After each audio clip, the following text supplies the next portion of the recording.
안녕하세요. 김호준입니다. 문고리 3인방은 월 1억씩 국정으로부터 받은 상납금이 대통령 지시였다고 주장했습니다. 이런 주장은 아마도 자신들은 돈을 전달한 창구에 불과했고 법적인 문제가 없다는 소리겠죠. 말하자면 대통령의 통치자금에 속한다는 의미인데 과연 그런가? 탄핵 정국이 한창이었던 작년 말 그리고 올해 초 이들 3인방을 20여 년 전 면접 보고 채용하고 그리고 이후로도 지속적으로 업무 지시를 한 사람은 박근혜 전 대통령이 아니라 최순실이었다는 각종 보도가 쏟아졌었죠. 심지어 17년간 최순실의 운전기사를 했던 김모 씨는 3인방을 최순실의 종이라고까지 증언을 했었습니다. 만약 40억에 이르는 국정원 특수활동비의 사용 권한을 최순실이 가지고 있었다면 그래서 그 국정원 공작비가 국가안보가 아닌 대통령 의상은 물론 각종 미용 시술에 사용됐다면 국민 입장에서 상상만 해도 수치스러운 가정입니다만 검찰은 이 대목을 반드시 수사에 밝혀내야 한다. 아직도 태블릿이 최순실의 것이 아니며 대통령은 억울하게 당했다고 주장하는 세력이 있죠. 이제는 그 끝을 좀 봤으면 합니다.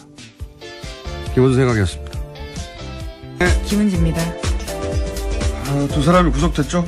네, 오늘 새벽에 구속됐는데요. 서울중앙지법 권순호 영장전담 부장판사는 죄를 범했다고 의심할 만한 상당한 이유가 있고 증거인멸에 염려가 있다라면서 영장 발부의 이유를 설명했습니다.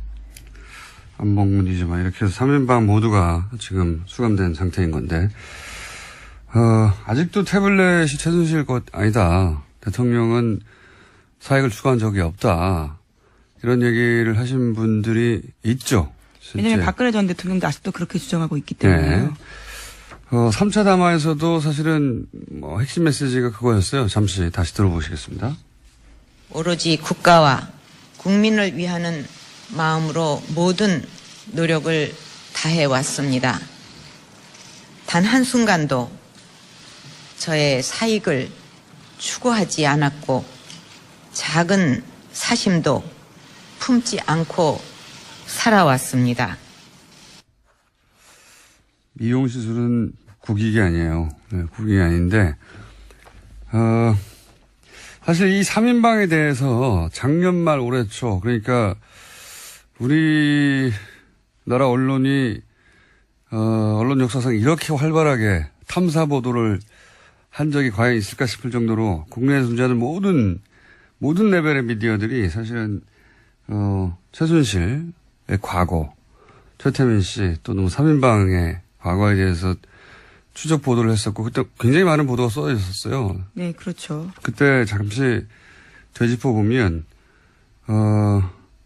일단 98년 대구 달성에서 보궐선거로 박근혜 전 대통령이 처음으로 정치권에 등장을 했단 말이죠.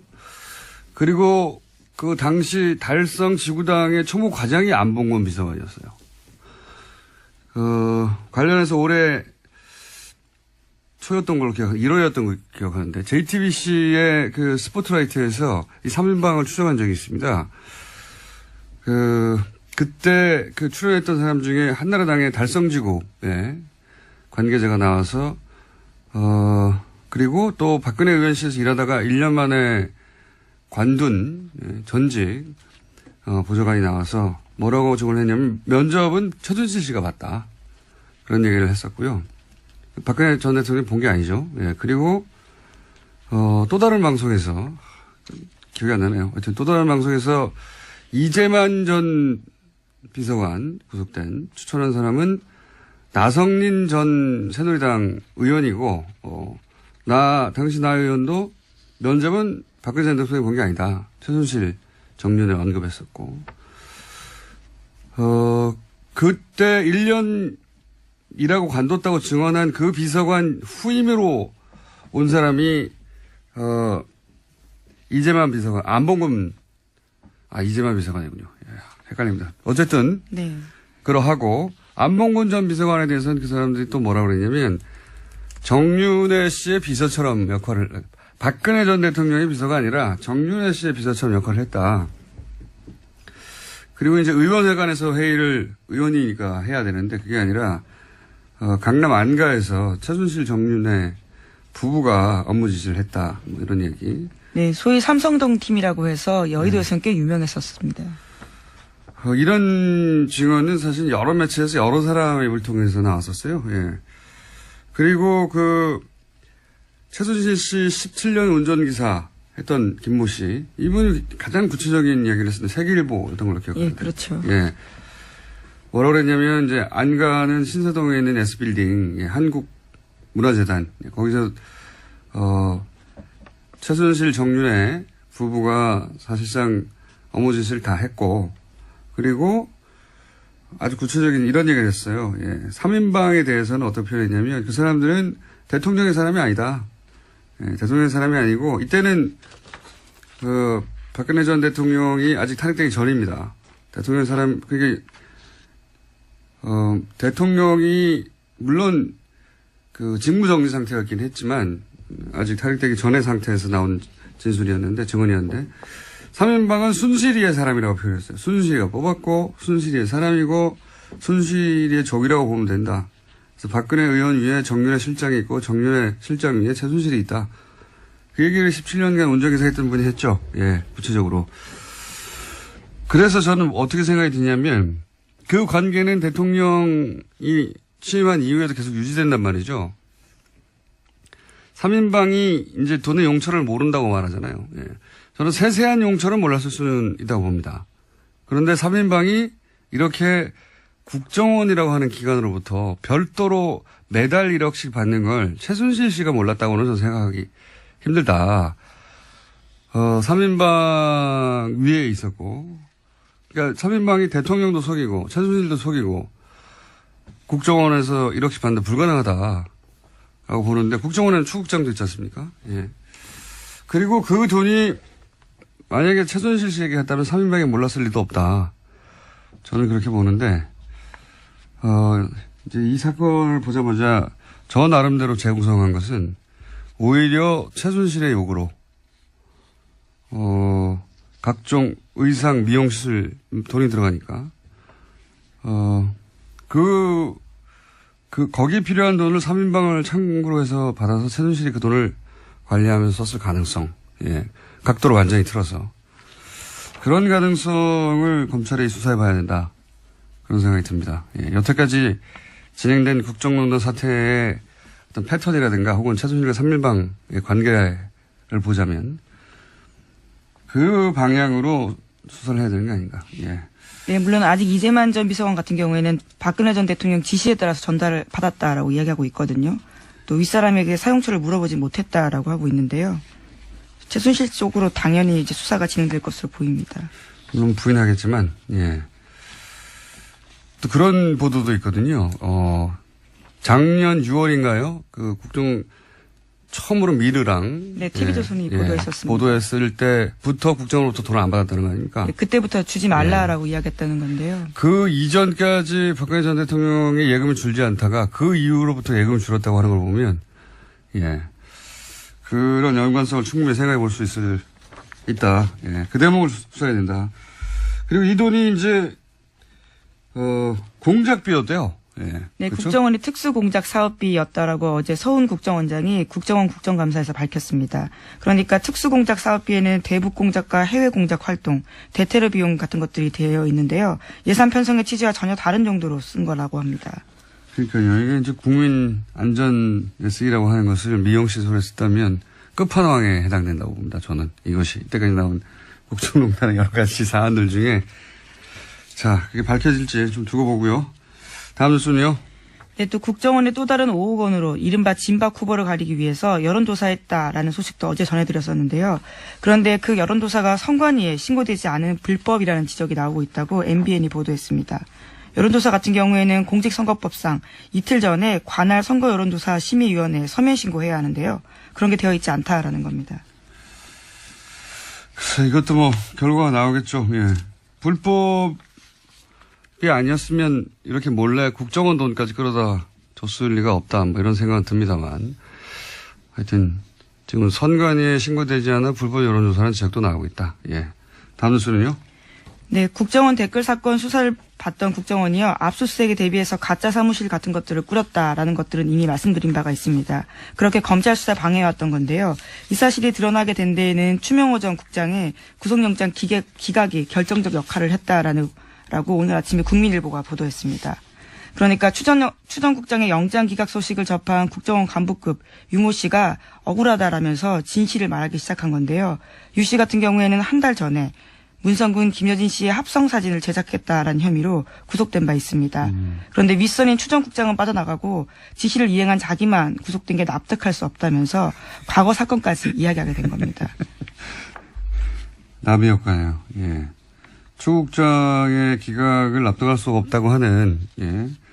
여론은 뭐, 이번뿐만이 아니라 많은 사람이 가졌는데, 어쨌든 추 국장은 그렇게 빠져나가는 줄 알았더니, 그 기각으로 인해서 더 큰 벌을 받게 되는, 예. 대단한 나비 효과입니다. 예. 풀어줬는데, 왜 나만 잡아놓은 거야, 그럼? 하고 화가 나가지고. 사실은 밝혀내기, 이제 이렇게, 자백하지 않았으면 밝혀낼 수 없는 사안인데. 예, 그렇죠. 꽁꽁 숨겨놨던 사실인데요. 네. 4년 전에 댓글 수사팀의 압수수색 때 벌어졌던 사기극에 대해서 이야기하겠다라고 이야기한 겁니다. 이게 밝혀질지 몰랐을 거예요, 국정원에서도. 이걸 이제 억울해서 얘기했더니 나비 효과로 추 국장도 사실은 이제 구속영장이 발부될 가능성이 대단히 높아졌고 더 큰 죄로 더 죄가 커져서 그리고 검찰 간부 3명이 동시에 구속영장이 또 발부가 된 거죠. 예. 예, 아직 발부되지는 않았고요. 이제 영장이 청구가 돼서 청구가 이제, 됐죠. 예, 예. 영장 실질 심사를 받게 됩니다. 발부될 가능성이 대단히 높다고 봅니다. 이것은. 예. 사안이 너무 명백해가지고 대단한 나비 효과입니다. 자, 영장을 기각했던 당시 영장 전담 판사에게 저희가 화냈던 것 사과드리고요. 감사드리는 바입니다. 다음 뉴스는요? 네, 또 박근혜 정부 당시 화이트리스트 작성과 지원과 관련해서요. 삼성 미래전략실이 주도적인 역할을 했다라고 이뉴스투데이가 보도했습니다. 관련한 자료들을 입수했다라는 건데요. 허현준 전 청와대 행정관이 정경련에 가장 큰 영향력을 행사해온 삼성과 밀접한 관계를 맺으면서 화이트리스트 특별관리했다라는 겁니다. 아, 참.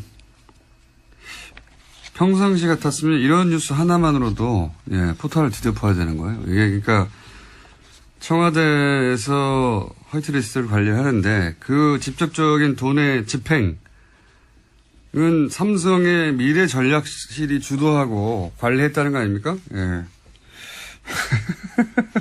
삼성이 무슨 국가기관도 아닌데 국정 운영하셨어요. 예. 네, 굉장히 구체적인 진술까지 나오는데요. 기사에 따르면 정경련 한 관계자의 멘트가 있습니다. 김한표 전 삼성 미래전략실 전무가 특정 단체를 지목해서 얼마 지원하라 이렇게 지시하면 삼성의 명령인이 어쩔 수 없이 따르는 형식이었다라는 겁니다. 삼성의 미전실, 최순실 말사진과 관련해서 예, 책임이 그 책임 때문에 지금 구속되어 있는 예. 그 미전실에서 화이트리스트를 집행할 때 집행 책임자였다. 뭐 이런 의미의 기사고 사실은 대단히 굉장한 뉴스인데 포털에서는 보기 힘듭니다. 현재. 예. 이뉴스투데이의 단독이고 굉장히 큰 단독이거든요. 청와대는 최순실이 운영했고 예. 국정원 삼성이 운영했다. 이렇게 표현할 수 있을 정도로 청와대가 화이트리스트를 만들고 정치적으로 그런 활동을 해왔다는 건 뭐 여러 차례 보도됐는데 그 자금의 집행을 삼성의 미전실이 주도했다는 거는 처음 나온 얘기거든요. 예. 네, 또 미전실 관계자 그러니까 미전실 그 전무 같은 경우에는요. 이 정경련 관계자의 멘트에 따르면 청와대를 등에 업고 실질적 그림을 그리면서 실무에까지 관여했다라면서 보수단체는 물론이고 특정 대학생 단체까지 지정해줬다라고 합니다. 삼성 미전실에서 여기 돈 주라 하는 걸 주도했다는 거잖아요. 예. 참네. 이 뉴스는 매우 중요한 뉴스라 포털에서는 찾기 힘드실 텐데 저희가 굳이 찾아서 알려드립니다. 알려드리고 앞으로도 계속 이 뉴스는 저희가 팔로우를 하겠습니다. 다음은요? 네, 어제 방송문화진흥회에서 고용주 이사장에 대한 불신임안이 가결됐습니다. 박문진은 MBC 최대 주주인데요. 이에 따라서 김장겸 MBC 사장의 해임안 처리도 초읽기에 들어갔습니다. 방문진은 김장겸 사장에 대한 해임안도 오는 8일 정도에 임시 이사회를 열어서 처리하기로 했습니다. 고용주 사장은 뭐 문재인 빨갱이를 외치던 분이죠. 예. 지금 그걸로 재판받고 있는 중입니다. 뭐 그렇게 생각하는 사람이 세상에 있을 수는 있습니다. 예. 저를 사람이 아니라 바야바로 본다든가 사스카치, 예. 추바카 이렇게 생각하는 사람도 있을 수 있죠. 근데 그렇게까지 굴절된 세계관을 가진 사람이 공영방송을 책임지는 수장이 되면 안 되는 거죠. 박문진.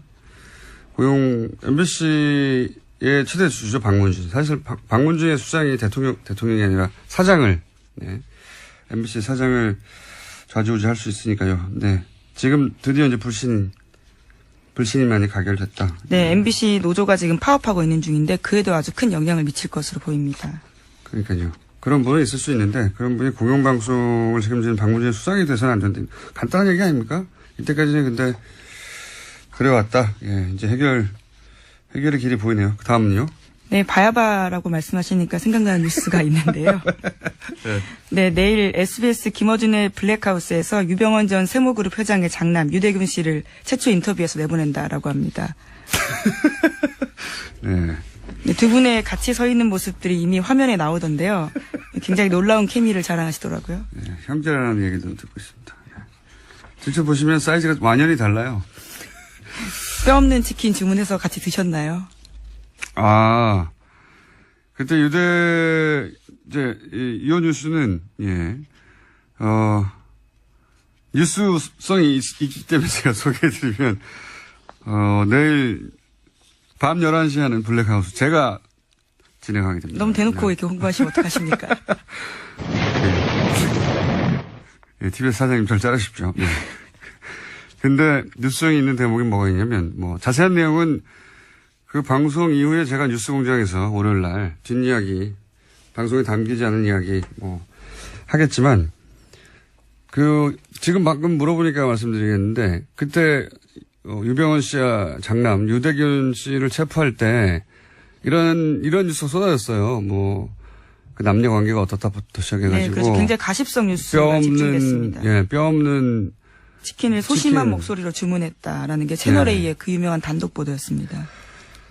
근데 이게 이제, 물론 제가 물어봤어요. 그것도. 가서 물어봤는데, 이리저리 다 파악해 보니, 결론적으로 말씀드리면, 논두렁 시계와 같은 거였어요. 기본적으로. 그런 사실이 아니었고, 그런 뼈 없는 닭을 주문했다든가 그런 일은 전혀 없었고, 이 내용은 나올지 모르겠습니다만, 중요한 내용, 그렇게 결정적인 내용은 아니니까 말씀드리자면, 그런 일은 없었고, 그런 프레임이었어요. 예. 어쨌든 세월호 관련해서 아직 밝혀지지 않은 게 굉장히 많죠. 예. 밝혀지지 않은 게 굉장히 많은데, 내일 방송에서는 세월호 관련해서 처음 들어보는 얘기가 나올 겁니다, 아마. 예.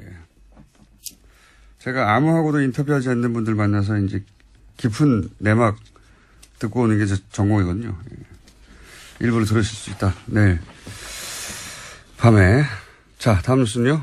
네, 오늘 박근혜 전 대통령의 제명 여부가 결정됩니다.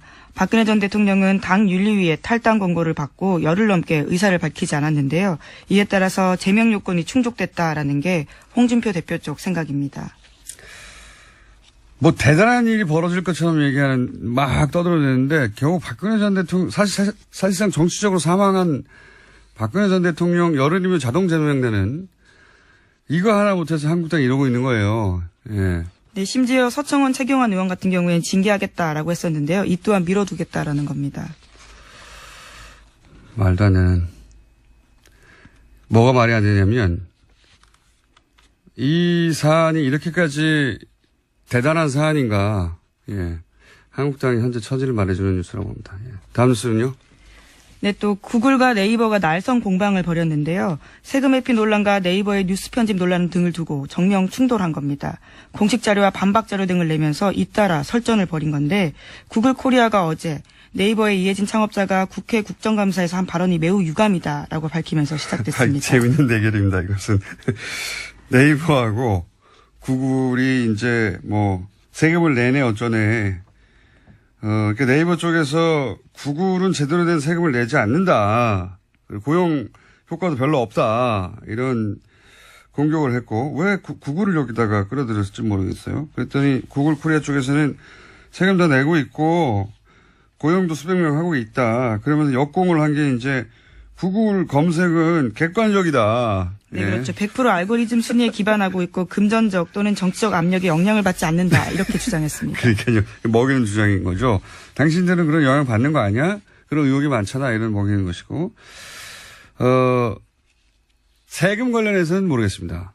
세금 관련해서는 이해진 창업자가 전 의장이 뭔가 나름의 근거를 가지고 한 것인지 아닌지 그 대목은 제가 판단할 정보가 없고 다만 검색에 관해서 네이버가 구글에 대해서 뭐라고 할 수는 없는 사안 아니겠습니까? 사실. 이거 한번 다뤄봐야 되겠네요. 네이버의 검색과 구글의 검색은 어떻게 다른 것인가. 굉장히 재밌는 주제인데.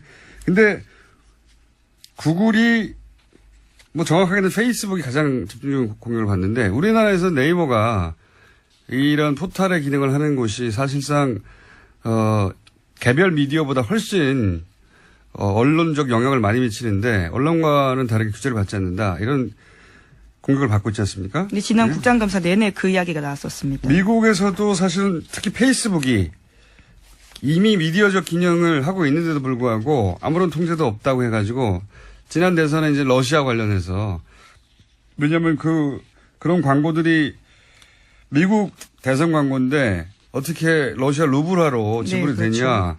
이거 러시아가 미국 대선에 개입한 것인데 그걸 다 이런 페이스북이나 뭐 구글, 트위터 광고를 통해서 한 거 아니겠냐.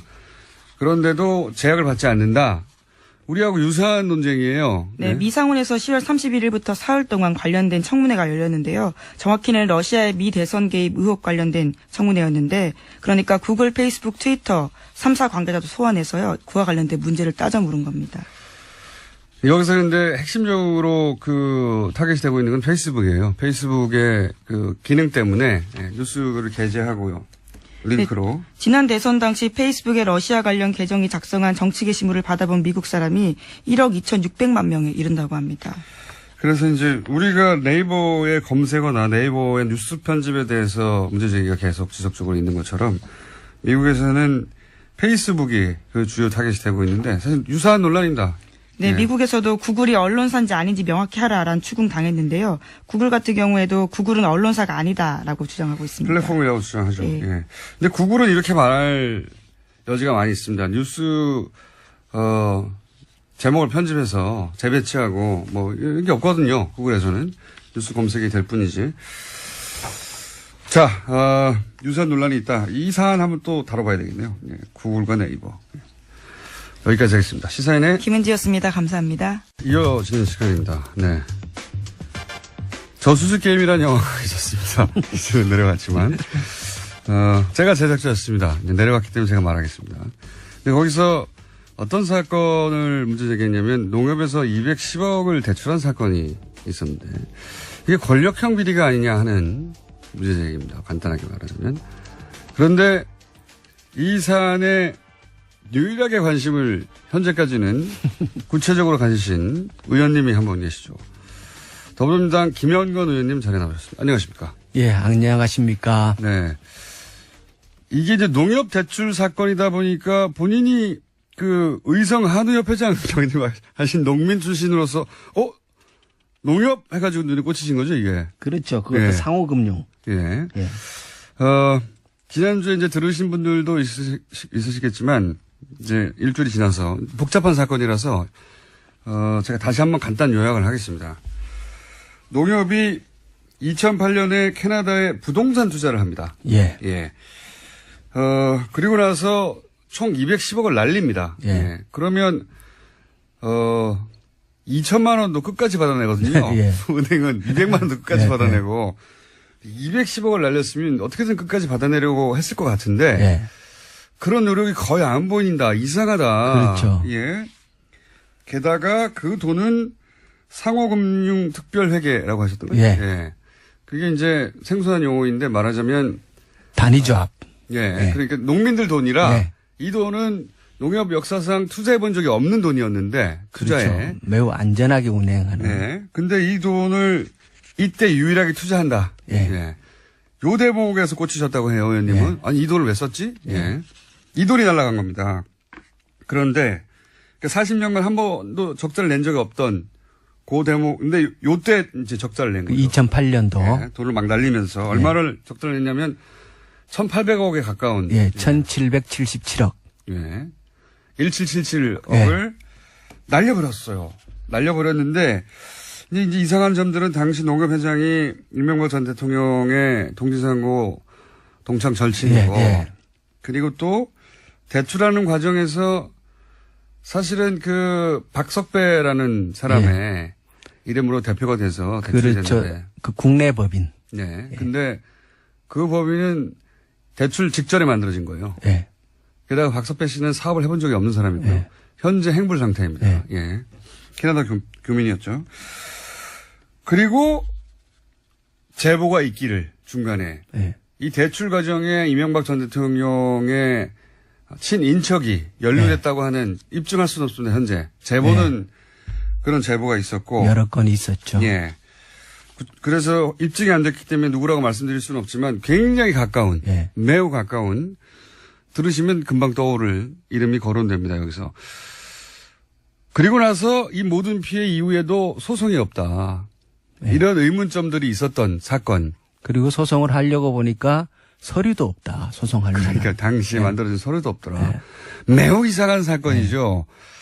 그러면서 이제 그 지난주에는 무슨 말씀을 하셨냐면 210억을 대출했으면 아니 뭐 2억짜리를 대출해서 담보를 아파트를 잡거나 하는데 210억이면 아파트를 100채를 잡아야 되는 거죠. 2억짜리 아파트. 그리고 담보를 잡아야 될 것 같은데 이 담보를 제대로 잡질 않았다 이게 도대체가. 그렇죠. 예. 그리고 그 수익이 발생하면 농협이 가져와야 되는데 그 수익을 받을 사람이 농협으로 안 돼 있더라. 저 수익증권의 그 담보권자가 농협이어야 하는데 농협이 안 돼 있더라. 캐나다의 현지 그 개발법인 대표. 앞으로 되어 있었던 거죠. 그러니까요. 그 수익을 농협이 가져와야 투자한 이유가 발생하는 거 아닙니까? 수익을 얻으려고 한 건데 그 개발 수익은 농협이 아니라 이런 제가 일을 하고 주시는 거 돈을 가져가는 거죠.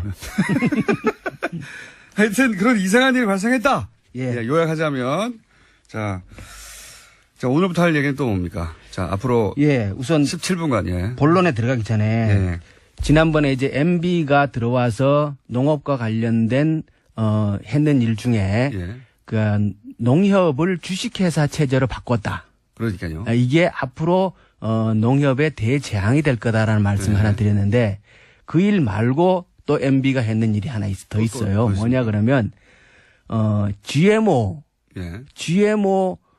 식용 GMO를 본격적으로 수입하기 유전자 변형을 수입하기 시작한 게 MB입니다. 그 이전에는 식용 GMO 곡물을 우리나라가 수입한 적이 없어요. 2008년도 3월에 수입 결정을 하고 2008년도 5월부터 GMO 옥수수가 들어오기 시작을 해서 지금은 1년에 연 1,000만 톤 가량의 GMO 곡물이 대한민국으로 들어옵니다. 1,000만 톤이 어느 정도 양이냐면 우리나라에서 1년 생산하는 쌀의 총량이 400만 톤입니다. 그런데 1,000만 톤 가량의 GMO 곡물을 우리나라가 수입하는 나라가 되었고 전 세계에서 가장 많이 수입하는 나라 중에 하나죠. 그중에 200만 톤은 식용으로 쓰고 그러니까 우리나라가 완전히 GMO 곡물의 세상으로 만들어진 게 MB부터 그렇게 된 겁니다. 훌륭한 일을 많이 하셨네요. 정말 일을 많이 했습니다. 부지런한 분이다 보니까. 자, 오늘 진도 나갈 부분은 뭡니까? 오늘은 그러니까 이제 우리가 이제 캐나다 토론토의 이 대출 사건을 보면서 두 가지 이것뿐만 아니라 다양한 그 대출의 농협이 이런 유사한 일을 또 딴 데서 하지 않았을까? 유사한 일도 많이 했다라는 사실 그게 하나의 측면이 있고요. 또 하나는 왜 하필이면 요 캐나다 건을 주목하느냐 그러면 요것을 잘 살펴보면은 진짜 이게 MB가 관련이 있는 건지 예. 없는 건지를 확인해 볼 수 있다. 제 주장이 그겁니다. 예. 액수가 예. 210억이면 물론 210억이 작은 돈이 아닙니다. 예. 하지만 자원 얘기가 막 조 단위로 나오고 있거든요. 그렇죠. 근데 왜 210억이라고 하는 작은 규모의 이 대출 사기 예. 사건에 관심을 가지느냐. 예. 요 사건을 잘 들여다보면 요 사건이 이명박 전 대통령하고 관련이 만약에 있다면 예. 만약에 있다면 아 이렇게 했구나 하는 구조가 나오는 겁니다. 예. 저는 처음에 그게 안 보였어요. 안 보이셨구나. 안 보였는데 제가 왜 관심 가졌겠어요. 요 돈이 사라지는 은행이 있지 않습니까? 예. 요 돈이 사라지는 은행이 자원외교 때 등장한 은행하고 똑같은 은행이에요. 예. 계속해서. 그러니까 이게 이제 나눠서 얘기를 하면요. 예. 210억이 가면서 160억 원은 수익증권으로 네. 가고 예. 나머지 돈이 이자 몫으로 국내에 남아요. 네. 남는데 그 돈을 빌려줬으니까 이자도 받아야 되고 원금도 나중에 상환을 해야 되고 해야 되는데. 하는 그 통장을 개발업체와 예. 그 농협이 함께 개설을 합니다. 우리 생각해 보시면 우리가 뭐 아파트 예. 남매력으로 대출 받으면 예. 통장에다 계속 돈 넣지 그렇죠. 않습니까? 예. 대출금 상환하지 않습니까? 예. 그런 통장을 만들었다는 그렇죠. 거죠. 예. 돈을 주고받는 통장을 만드는데 그 통장을 4개를 만듭니다. 예. 외환은행 통장이고 2개는 원화 통장이고 2개는 미화 통장으로 만듭니다. 네. 이 4개의 통장을 통해서 농협이 210억을 대출을 해줬다가 60억은 예. 이자로 받아요. 예. 그러니까 돈이 오고 가고 했던 게 많은 거죠. 예. 그러면 이 4개의 통장을 농협이 질권 설정이라는 걸 해요. 예. 통장을 함께 개설을 하는데 자물쇠는 농협이 갖고 있는 거죠. 간단하게 표현하면 예. 농협만 인출을 할 수 있게. 농협만 인출할 수 있고. 왜냐하면 그건 농협 돈이니까요. 그렇죠. 농협이 그 예. 통장을 통해서 결국은 대출해준 돈의 이자와 원금을 회수해야 되는 거니까. 그렇죠. 근데 이게 돈이 왔다 갔다 하는데 농협이 그 자물쇠를 어느 순간에 풀어놓습니다. 이 영화에서도 다루는데 예. 엄청나게 이상한 일입니다. 근데 제가 알아보니까 그건 있을 수 없는 일이라 그래요. 당연하죠. 예. 엄청나게 이상한 일입니다. 예. 그거를 잠궈놔야 남이 못 예, 그렇죠, 가져가잖아요. 그걸 풀어놓습니다. 예. 그러니까 그 열쇠는 농협이 드디어 갖고 이야기가 있어야 되는 나오는군요. 거예요. 예. 농협이. 예. 농협이 갖고 있어야 되는데 그 중간에 이 열쇠 관리를 허술하게 함으로 인해 갖고 농협은 37억의 추가 손실을 거기서 또 봅니다. 요거를 뽑아가죠. 예. 저쪽에서. 돈이 들어왔다가 캐나다에서. 나갔다 하는데 예. 그 열쇠 관리를 제대로 안 해갖고 37억을 잃어버려요. 그 대목이 단순히 관리 부실이 아니라 이걸 왜 풀어줬냐 그러니까 하는 얘기가 사실은 캐나다 취재에서 계속 나왔어요. 이게 예. 상식적으로 말이 안 농협 되니까. 측은 실수였다라고 얘기를 하는데 예, 실수- 업계의 얘기를 들어보면 그건 있을 수 없는 일이라 그래요. 실수 말이 안 되는다는 말이 안 거죠. 되는 그거는 거죠. 상식에 어긋나는. 그리고 그걸 풀어달라는 요청이 캐나다에서 와서 그걸 풀어줬다고 예, 하는데 예. 풀어달라고 하는 요청을 하는 것도 말이 안 되고요. 예. 요청해 왔다가 풀어주는 것도 말이 안 되는 예. 겁니다. 그리고 그래서 풀어진 기간에 복잡한 금융용어는 알 필요가 예. 없고 자기가 열쇠가 있는데 그 예. 열쇠를 줄 이유가 없는 사람한테 줘가지고 그 돈을 그 사람이 가져가게 만든 거예요. 예. 은행이. 맞습니다. 여러분들 은행 가서 금고 열쇠 달라고 해보세요. 주나. 안 주지. 몰라요. 그거 가져간 거예요. 이게 말도 안 되는. 근데 이제 이게 뭐 질권 해제니 재설정이니 이런 복잡한 용어로 나오다 보니까 헷갈리는데. 이게 예. 아까 얘기했던 160억 원에 대한 수익증권에 그거에 대한 담보 설정도 안 해갖고 160억 원도 홀랑 날라다 먹었고. 예. 그러니까 요 4개의 통장에 대한 열쇠도 관리를 제대로 안 해서 또 돈을 홀라당 날라. 다 날린 겁니다. 예. 그래서. 예. 이거는 이런 일이 요건에서 반복적으로 집중적으로 일어난다는 거는 상식적으로 이해할 수가 없잖아요. 하나도 일어날 수 없는 예, 일이에요. 예. 돈을 빌려줬는데 그 수익을 받는 사람 다른 사람을 해줘. 그렇죠. 그 다음에 열쇠를 자기가 쥐고 있어야 하는데 열쇠를 남을 줘. 예, 예. 말이 됩니까? 이 두 가지가 한꺼번에 일어난다는 게 그래서 모든 금액이 다 날아가는 거예요. 말하자면. 그렇죠. 결국은 그래서 다 날려 먹는데. 이게 안 이상합니까 이게? 예. 예. 근데 이제 요 4개의 통장. 예. 그럼 결국은 4개 통장의 거래 내역을 어디에까지 돈이 아까 60억의 이자를 받았다 그랬잖아요. 그죠? 예. 그럼 돈이 어디에선가 들어왔잖아요. 예. 그 4개의 통장으로. 예. 그리고 37억은 또 날려버렸다 그랬지 않습니까? 그 37억은 또 어느 통장으로 나갔을 거 아니에요. 예. 그렇기 때문에 이 4개 외환은행 통장의 거래 내역과 그 입출금이 된 통장을 조회하기 시작을 하면은 그렇죠. 결국 우리가 만약에 MB가 연계가 되어 있다 그러면 예. 그 MB의 흔적을 어떻게 찾겠어요? 찾을 수 있는 방법은 돈으로 찾아야 되는 거죠. 통장의 거래를 추적해 들어가는 수밖에 없지 않겠습니까? 그렇죠. 지금 말씀하시는 내용은 원래는 이제 돈 빌려고 한 곳에서 이자 내라고 만들어 예. 계좌. 그 계좌의 열쇠를 은행이 지고 있었는데 네. 열쇠를 풉니다. 네. 도저히 이해할 수 없게 풀자 이 돈이 사라집니다. 그렇죠. 사라진 다음에 어딘가로 입금됐을 거 아니냐. 그렇죠. 어디 갔는 곳이 있을 거 아니에요. 예. 이거를 추적하려면 고소고발이 있어야 되는 거 아닙니까? 그렇죠? 그렇죠. 근데 왜 고소고발을 안 하느냐. 네. 이게 영화의 내용입니다. 네. 고소고발해야 한다. 네, 왜 안 네, 하느냐. 네. 계좌 좀 열어보자. 네. 이거거든요. 농협이 그동안 이 고소고발을 안 했어요. 예. 그러니까 지금은 이제 검찰이 수사 단계에 있으니까 예. 이 4개 통장을 압수수색하고 거래 내역을 추적해 들어가면은 예.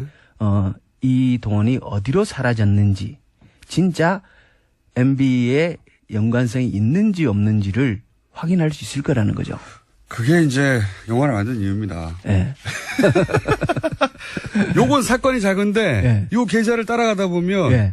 요 계좌가 흘러가서 모여있는 곳이 어디 있을 것이고 그렇죠. 예. 거기가 저수지에 있지 않겠는가. 예. 조세 피처라든가. 요 계좌가 예. 그 저수지로 물이 들어가는 물꼬일 가능성, 이 물꼬와 연결되어 있을 가능성을 보는 거죠. 아니 영화 할 때 나오셨어야지. 영화 다 끝나고 나서 이제. 사실 영화를 다 끝났으니까 제가 이렇게 막 말을 할 수 있긴 합니다만 저수지 게임이라는 게 그 내용이에요. 예. 예. 그 내용을 사실 국내 언론 누구도 관심 갖지 않고 있는데 그냥 뭐 비자금 얘기, 추상적인 얘기 아닙니까? 어떻게 찾아요? 여기를 따라가면 비자금의 저수지를 찾을 수도 있지 않을까? 예. 근데 왜 아무도 고소고발을 안 하지? 예. 제발 고소고발을 해다오. 이런 요청이자 비명을 지르고 있는 거거든요. 예. 그래서 제가 그 너무 4개 늦게 나오셨어요. 4개 통장의 통장 번호를 가져왔다는 거. 예. 이건 4개 통장을 다 갖고 있으니까 예. 아마 조사를 하자. 네, 조사를 해달라. 게다가 또 의심하는 것은 이 물론 대출과 그리고 대출을 해소하지 못한 그리고 나서도 고소고발을 하지 않은 예. 전체 상황도 다 이상하지만 이 상대 거래은행이 RBK라는 것도 저는 대단히 이상한 겁니다. 그렇죠. 예, 캐나다에서 하베스트 무슨 2조 날렸다, 뭐, 예. 닐 2조 날렸다, 이런 사안들 있지 않습니까? 초대형, 자원외교 실패. 예. 실패 스토리에 단골 등장합니다, 이 은행이. 예. 항상 로얄 뱅크 오브 캐나다가 등장해요. 그리고 로얄 뱅크 오브 캐나다의 조세 해피처로 이게 빠져나가지 않았을까, 이런 의심도 있는데, 여기까지밖에 못했어요. 네. 의원님 그건 나머지를 하셔야 돼요, 이제.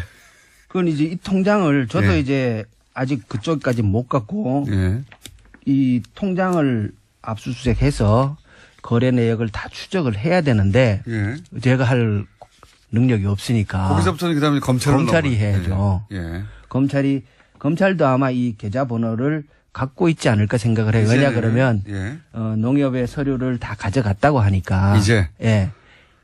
만약에 없다면 드릴 수도 있고. 그리고 요 기자분들도 예. 오늘은 이해가 가셨을 거예요. 왜 자꾸 저수지 게임이라는 영화를 들고 예. 사람들도 안 보는데 떠들어대고 이거 이상하다고 말해왔는지 이상합니다. 엄청나게 이상한 사건입니다. 그리고 근데 그렇죠. 단초도 여기 있고. 예. 그리고 이제 이 돈 추적해 보면 됩니다. 그거 말고 예. 또 있다면서요. 꽤 많아요, 종류는. 예. 종류를 그러니까, 한번 또 정리해 볼까요? 이게 이제 저희는 프로토타입이라고 부르거든요. 그러니까 해먹은 프로토타입이 아니겠는가, 초반에. 2008년도에 네. 1777억의 적자가 났다 그랬잖아요. 네네.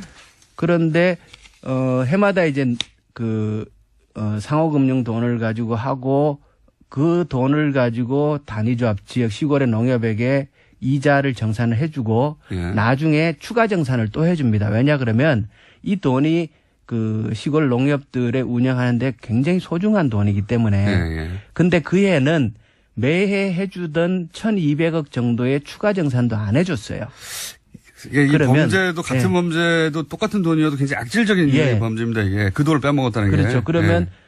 1,777억의 적자와 그거 안 해준 것 그리고 보통 이제 회계는 당년의 손실을 다 반영시키지 않는다고 그러거든요. 예. 그런 것까지 치면은 대략 한 4천억 내지 5천억 정도의 그의 손실이 남는 게 아닌가 이렇게 추산을 해요. 그럼 많이 다 해먹었네요. 예, 서브프라임 그 모기지 사태가 있긴 했지만 예. 이건 너무 큰 금액이다. 이것을 다 살펴봐야 되지 않겠는가라는 생각을 하는데요. 예. 2008년도 작년에만 해도 예. 그 발리에 발리. 예, 투자해가지고 그거는 이 건은 캐나다 토론토 사건의 담당자가 같은 사람이 한 거예요. 네. 그래서 거기서 61억 날려먹은 것도 있고요. 예. 또 발리의 다른 건인데 예. 40억 원을 또 날려먹은 게 있어요. 그런데 40억 원. 예, 이 예. 사람은 이분이 자살한 분 아닙니까? 예, 맞습니다. 나중에 40억 원밖에 안 날렸는데. 예, 진짜 저수지에 예.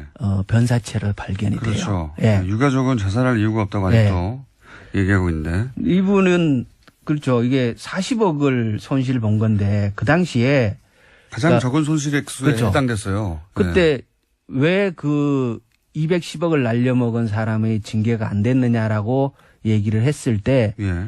뭐 그 당시 그때 분위기상 흔히 손실이 발생했다. 예. 그래서 특별하게 징계를 서두르지 않았다. 뭐 이렇게 얘기를 했거든요. 그러면 40억밖에 40억은 왜 변사체로 발견되냐는 거예요. 그러니까요. 예. 그리고 그 텍사스 유전 개발에도 참여했고 예. 여기는 또 160억을 날려먹었고 이런 사례는 예. 굉장히 많아요. 100억대 이상치 예. 대부분. 이분은 가장 적은 액수에 해당되는데 손실액 중에 치자면 40억. 근데 이분이 자살했습니다. 네, 그래서 굉장히 의혹을 가지고 이 있습니다. 자살건도 좀 석연치 않은 구석이 있죠. 네, 있습니다. 근데 이게 이제 워낙 종류는 많고 근데 금융이라는 게 또 뭐 손실 보는 것도 다반사한 일이긴 하니까. 맞습니다. 예. 거기에 이 사건에 어려운 점이 있습니다. 예. 국내에서는 예. 투자 실패였어요. 예. 사안이. 캐나다에서는 분양 사기였어요. 예. 둘 사이에 아무런 연결고리가 안 보이는 겁니다. 예. 이 자세히 들여다보지 않으면. 그래서 이제 각각의 나라에서 각각의 방식으로 처리가 됐지 둘 사이에 어떤 권력형 비리의 냄새를 맡기는 굉장히 어려웠어요. 근데 이렇게 연결해 놓고 보니까 그 점을 이용했다. 네. 어차피 투자 실패라고 하고 뭐 투자는 실패할 수 있으니까 투자 실패라고 해버리면 많은 실패 중에 하나를 묻혀갈 것이다. 그렇죠. 누군가가 기획했다면 그런 네, 생각을 한 네. 게 아니겠는가. 워낙 이게 이제 많이 일어나는 일 중에 하나로 묻힐 가능성도 있고 그 중에 어느 게 진짜고 어느 게 그냥 일반적으로 일어나는 일인지를 구별하기가 쉽지 않아요. 그러니까요. 어느 게 기획이고 어느 게 실제로 투자 실패인지. 네. 근데 요거는 기획의 냄새가 엄청나게 난다는 겁니다. 그렇죠. 아까 그 뭡니까 160억 원에 대한 담보 설정 안 한 것과 37억을 열세를 넘겨줘서 잃어버리 일이 있을 수 없는 일이라는 거죠. 이거는 금융기관에 있는 분들 얘기를 들어보면 말도 안 되는 곱하기 말도 안 되는 걸 2번 연속으로 해놨다고. 예. 번개 한 6번 정도 연속으로 맞은 거야. 말도 안 되는 소리라고 하는데 그게 일어났는데 하필이면 여기에 이명박 전 대통령 이름이 거론되고 주변에서 그리고 하필이면 자원외교에서 날려먹은 은행이 등장하고 그리고 누군가 한 사람도 자살을 하고 이상한 구성 요소를 다 갖췄다는 겁니다. 그래서 지금이라도 그 4개의 통장을 압수수색해야 된다. 이 얘기를 다시 한번 강조를 드리고. 그리고 요거는 또 한 번 더 하겠다. 여기도 이야기가 더 있습니다. 지금까지 김현건 의원이었습니다. 다음 주에 뵙겠습니다. 감사합니다. 예, 고맙습니다. 범죄이든 공직자가 예산을 낭비하는 것도 일종의 범죄라고 생각하고 있습니다. 더구나 가장 어려운 사람에게 가야 할 돈을 횡령하는 것은 용서받지 못할 범죄입니다. 김어준의 뉴스 공장. 자, 안원구 이분이 이제 방송에 자주 나오시고 해가지고 점점 사람들이 잊고 있는데 무려 국세청장을 하셨던 분입니다. 안원구 전 대구지방국세청장님 나오셨습니다. 안녕하십니까? 네, 안녕하십니까? 요즘 언론들이 많이 찾죠? 네. 요즘 다스 때문에 예. 각 언론들이 너무 지금 저를 자주 불러가지고 네. 좀 제가 다른 일을 못 하겠어요. 귀찮습니까? 진작에 부르지. 자, 엄청나게 바쁜 분입니다, 요즘. 예. 예전에는, 아무 때나 만날 수 있었거든요. 오랫동안 백수였기 때문에 저도 아무 때나 만날 수 있었는데 요즘은 너무 바쁘신, 다수 전문가 영역이 많은데 요즘은 다수 전문가로서 언론들이 엄청나게 많은 인터뷰 요청을 하고 있습니다. 다른 얘기 하기 전에 요 앞에 저희가, 역시 다른 언론들은 아직 다루고 있지 않은 이 농협 210억 대출 실패 사건. 예. 요 사건도 사실은 잘 아시지 않습니까? 그렇습니다. 예. 네. 자세히 아시는데 오늘 새로운 내용이 좀 나왔습니다. 이제 새로운 내용이라보다는 이제 정리된 내용이 210억을 빌려줘 놓고 그 개발로 인해서 이제 수익이 생기면 자기들이 가져갈 수익 증권의 예. 수혜자를 딴 사람이 해놨다. 그리고 이자나 이런 걸 받기 위해서 질권을 설정해야 되는데 그걸 해제해버렸다. 그래서 다른 사람이 그 돈을 가져가게 해버렸다. 예. 그래서 결국은 돈 전체를 날렸다. 이게 있을 수 있는 일입니까? 있을 수 없죠. 농협이 안 받겠다고 아예 작정을 한 것이죠.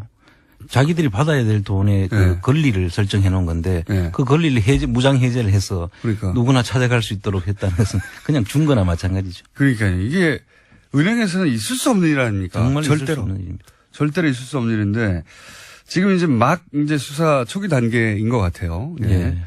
이 돈을 가장 빨리 찾는 방법은 뭡니까? 어디 흘러갔는지. 사실 이 금융계좌 추적을 통해서 찾아야 되는데요. 이 네. 국세청이나 예. 그다음에 금감원 쪽에서 예. 금융 추적 조사를 하면 예. 그 실소유주 문제는 금방 나올 수 있고요. 물론 검찰이 하더라도 그쪽 도움을 받아서 한번 해야 될 겁니다. 검찰도 결국은 이런 건 전문은 국세청 아닙니까? 그렇습니다. 예. 국세청이 사실 농협 요 사건을 예를 들어서 추적하기 시작하면 금방 나오는 거 아닙니까? 뭐 국세청은 전문가들이 그 다 있으니까요. 예. 금방 찾을 수 있습니다. 왜 안 하고 있을까요? 글쎄요. 국세청이 나서면 된다. 이것도 사실 다스도 마찬가지 아닙니까? 그렇습니다. 다스의 경우야말로 지금 바로 세무조사에 착수를 해야 됩니다. 지금 비자금 의혹이 계속 나오고 있고요. 네. 그또 납품업체와의 거래, 수상한 작은 거래가 또 나오고 있고요. 네. 뭐, 이 안에 차명 주식이라는 지금 의혹도 다 있고요. 예. 이거는 전부 국세청이 조사를 해야 되는, 당연히 여기는 착수가 돼야 되는 사항들이죠. 캐나다는 그나마 해외에서 벌어진 일 어렵다고 치더라도 예. 국내에서는 국세청이 장부 들여다보기 시작하면 끝나는 거 아닙니까? 이거? 그렇습니다. 이거는 금융 추적을 하고 국세청에서 그 수상한 거래 흐름은 국세청 고유의 업무거든요. 네. 그건 뭐 늘 했어야 되는 일인데 이제 드러났으면 네. 한번 다시 확인을 하는 것이 반드시 선행돼야 되죠. 자, 다스 관련해서 많은 이야기들이 이제 나오기 시작하고 여러 언론들이 또 붙었습니다. 그래서 새로운 뉴스들이 조금씩 나오고 있고요. 예. 예. 그런데 이번 주에 나온 이제 이전엔 다뤄지지 않았던 뉴스 뭐가 있습니까? 예, 지난번에 그 일요신문에서 일요신문, 예. 강현석 기자가 예, 예. 젊은 기자인데 예. 열심히 지금 찾고 있거든요. 예. 그분이 또 하나의 특종을 해왔습니다. 아, 그래요? 그분이. 예. 근데 그 이야기를 제가 이제 쭉 들어보니까 예. SM이라고 하는 그 회사가 이시흥이라는 그 이명박 씨의 아들이 그 설립했던 예. 1억짜리 자본금으로 예. 설립해서 한 자산이 11억 정도 된다는 네. 그런 본인이 회사인데. 직접 투자한 유일한 회사. 예. 그리고 다온이라는 회사를 한 40배 되는 회사를 먹었다. 인수를 했다는 예. 것이 있었는데 어떻게 이렇게 이윤도 많이 못 남기는 회사가 자기보다 40배나 큰 회사를 먹을 수 있었냐. 예. 처음에 자본 잠식 상태에서 예. 그 40배 되는 자본금 한 200억 정도가 들어갔다고 지금 보이는데요. 예. 그 돈은 어디서 나서 그걸 인수를 했는지부터 예. 봐야 되고요. 다스 계열사 중에 이명박 전 대통령이 아들이 직접 투자한 조그만 회사가 예. 다스 계열사 중에 40배나 큰 것을 먹었다 이거죠. 그렇죠. 요약하면. 그때 그 먹었는 그 회사에서 다시 다시가 다스입니다. 예. 다시 그 다스에 납품하는 회사에 납품을 하기 위해서는 그 SQ라는 그 2차 밴드의 경우에는 네. SQ라는 품질 인증을 현대차에서 해주는 마크가 있어야 아하. 납품이 가능합니다. 금방 생겼다고 될 수 있는 게 아니라 그렇죠. 현대가 이제 품질이 좋다 예. 인증해주는 마크를 받아야 납품할 수도 뭐 당연하겠네요. 예, 그 예. 밴드들은 다 예. 그 절차를 밟아야 되죠. 그런데 그 작은 회사가 그 SQ가 있을 리가 만무하지 않습니까? 예. 그래서 그 다른 C라고 하는 회사를 예. 이건 그 당했던 분이 좀 아직까지 나서서 이야기할 단계가 아니라고 해서 제가 네. 이니셜로 말씀을 드리는데 그 C 회사가 SQ를 받도록 다스의 납품업체로 지정을 해놓고 SQ를 받도록 진행 중에 있었던 회사입니다. 예. 그 진행 중인 회사를 그 인수를 하게 되는데 결국 제가 회사를 인수하는 것이 아니라 예. 그 안에 직원들과 물품들을 다 인수를 하죠. 이거는 그러니까 먹은 게 아니라 뺏은 거네요. 거의 그런 거나 마찬가지입니다. 그러니까 요약하면 다스에 납품하는 회사. 예. 근데 그 다스에 납품하는 회사는 현대 자동차가 요구하는 품질 인증 기준을 통과해야 하는데 네. 그래서 그 품질 인증 기준을 하려고 했던 어떤 회사가 있는데 예. 그 회사를 그 SQ 인증을 받을 수 없는 예. 작은 회사가 또 사람들을 다 빼가지고 먹었다. 그 회사를 통해서 SQ를 받죠. 또 이 음. SM이라는 회사가. 그렇군요. 처음 그 아하. SM이라는 회사는 형편없었는데 심지어는 그 기계들이 다스의 로고가 찍혀 있는 기계들까지 거기 다스에서 아마 도와준 것 같아요. 그 SM에다가 예. 그 부분도 지금 조사가 돼야 될 부분인데요. 그렇군요. 요는 이런 거네요. 실소유주 의혹이 있는 예. 사람의 아들이 회사를 조그만 건 만들어서 예. 그리고 그 품질 인증 기준을 통과할 수 없는 상태인데 네. 그 통과할 수 있는 회사 하나를 선정한 다음에 그 회사 마크를 뺏은 거다 사실상. 그렇죠. 그래서 지금 그렇군요. 그 SQ를 결국 받았습니다. SM은. 그렇군요. 그러니까 아주 작은 회사하고 모든 제조 장비라든지 모든 그 환경을 다 갖춰놔야만 SQ가 나오는데 네. 그 처음 시작한 작은 회사가 못 받잖아요. 그러니까 네. 그 받을 수 있는 위치에 있는 그 회사를 납품하게 하고 그 회사를 사실상 뺏은 거나 마찬가지죠. 이야, 굉장히 나쁜 짓인데요.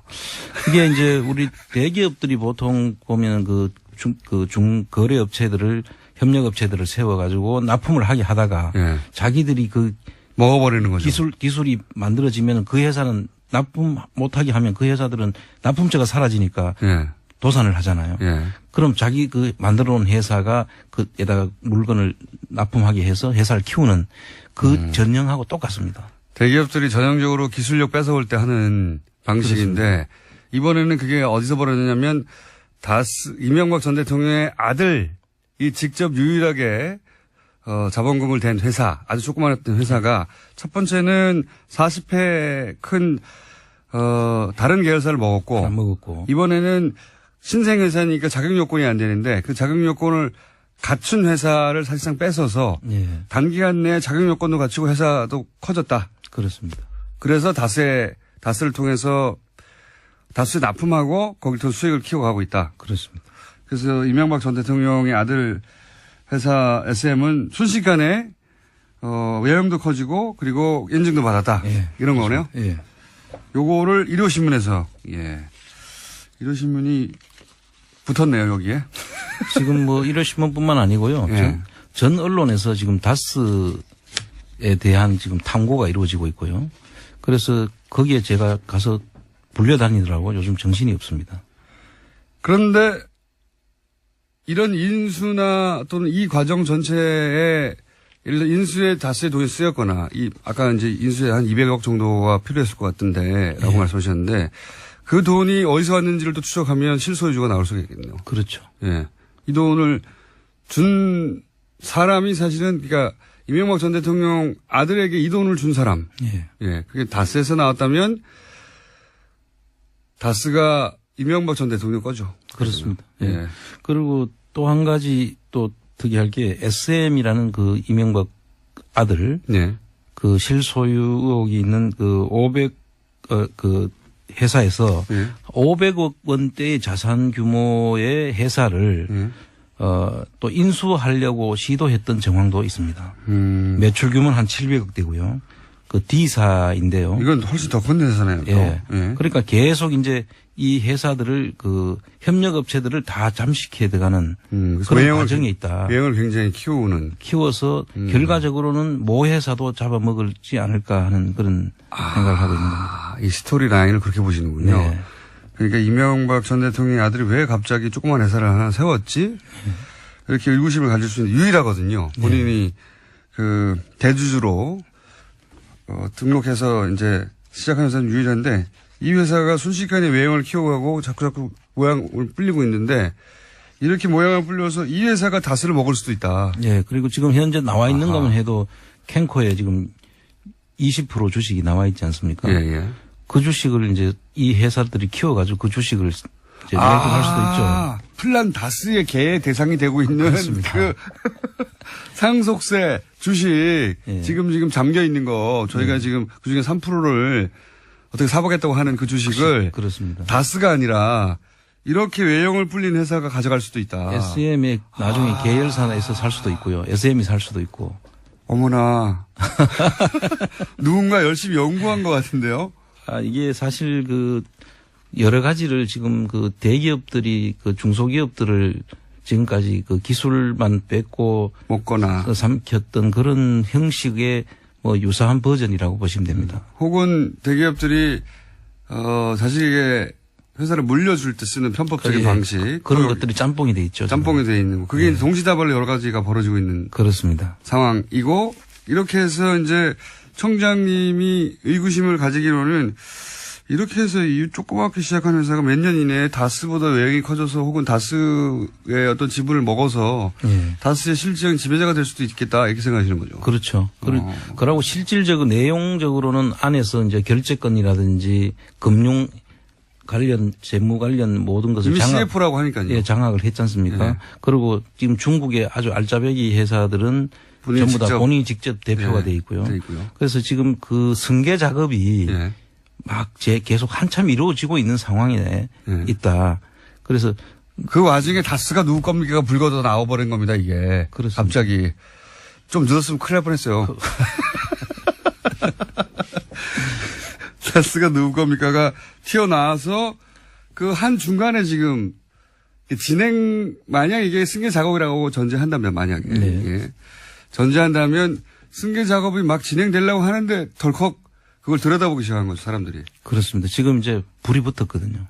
아마 계속 터질 겁니다, 지금 앞으로.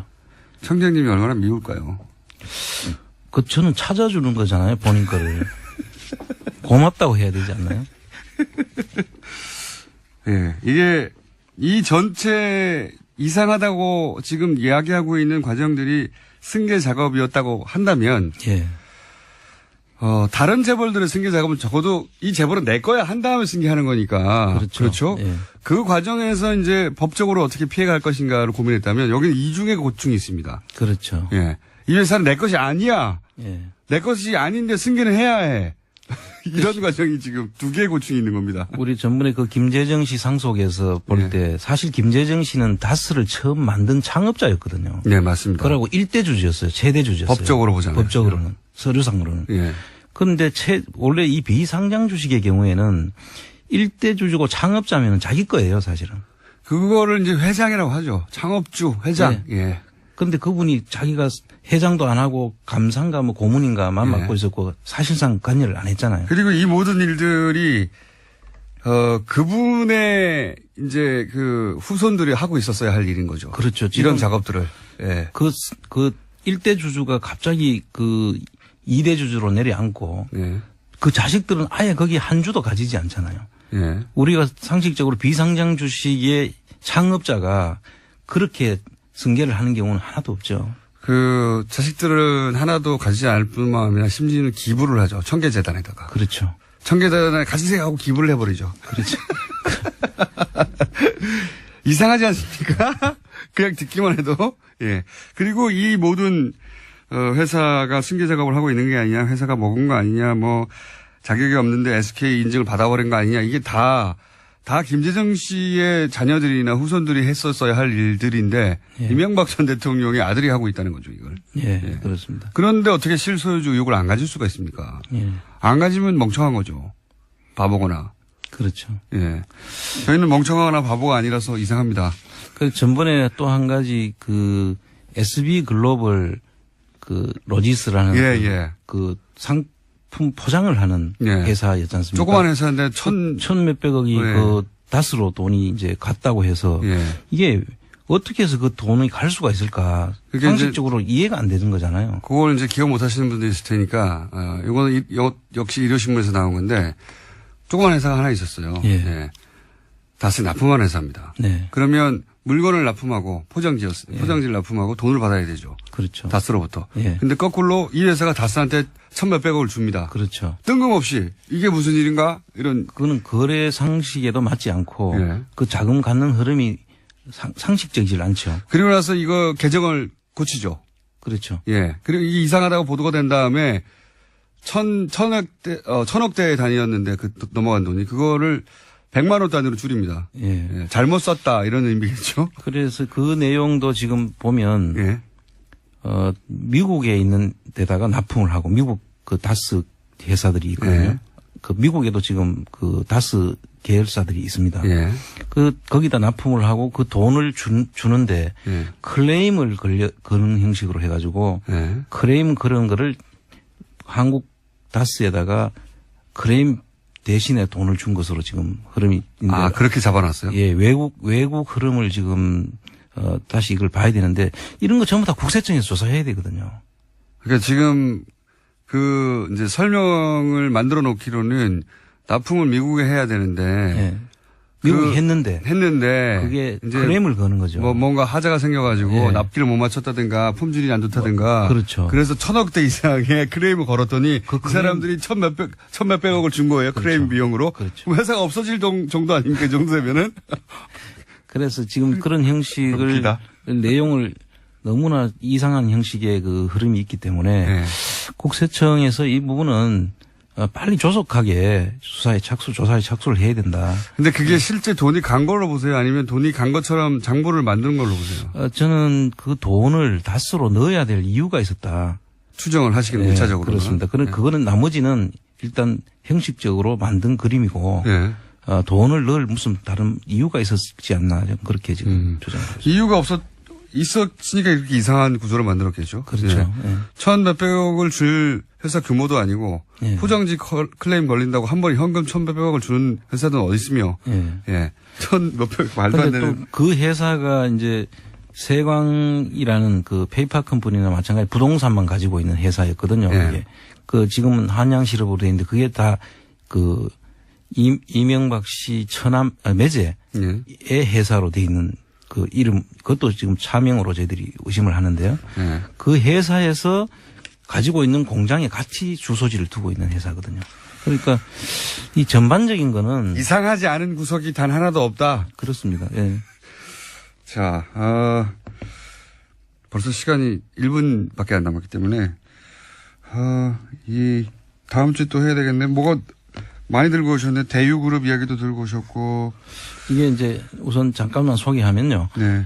이 그 대유라는 곳은 그 대유 에이텍인데 이분은 박근혜 언니의 남편과의 사이에 난 딸의 사위가 이걸 하고 있습니다. 복잡합니다. 여하간 박근혜 전 대통령 조카 친인척인데, 사이. 네. 조카 사이 친인척인데, 그런데 갑자기 박근혜 전 대통령 여기 다스 얘기가 나오는 거죠? 이게 지금 경주에 다스가 있다면 예. 전남의 강주에 예. 대유 대유가 있습니다. 에이텍이 있는 겁니다. 근데 비슷한 일이 벌어졌어요? 지금 그 납품 매출이 늘어나는 과정들이 예.